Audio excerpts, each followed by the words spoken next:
persoalan pasal penghinaan lah, saya jelasin. Gini dalam konteks hak asasi manusia. Negara atau pejabat negara itu adalah obligation holder. Mereka itu pemegang tanggung jawab. Rakyat itu right holder. Jadi yang punya hak itu siapa? Dalam konteks HAM. Yang punya hak itu rakyat.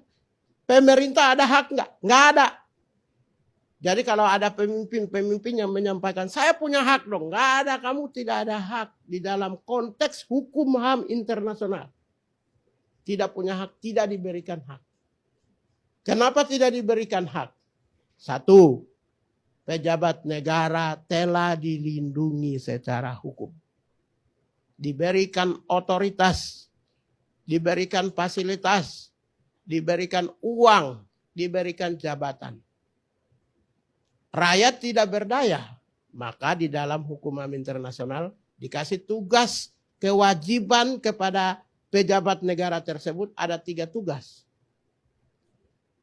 Jadi seorang pejabat negara wajib melindungi rakyatnya. Yang kedua, wajib menghormati hak asasinya kepada rakyatnya. Yang ketiga, wajib memenuhi kebutuhan hak rakyat. Maka ketika di suatu daerah busung lapar, yang dicaci maki publik itu pejabatnya. Tidak pernah caci maki publik orang tuanya. Kenapa? Rakyat yang disebut pemegang HAM supaya mereka mengelola, mengatur hak hukum HAM itu untuk mengatur supaya mereka bisa deliver semua kebijakan.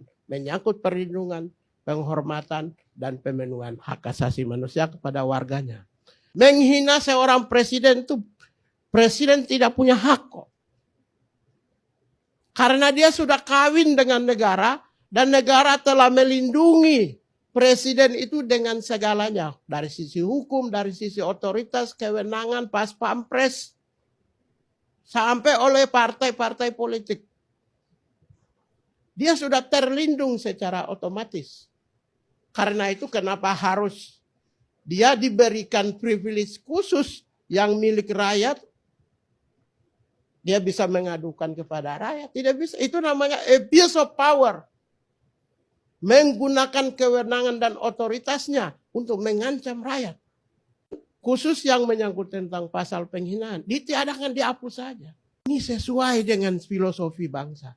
Kebiasaan bangsa Indonesia. Tidak semua kebiasaan bangsa ini baik.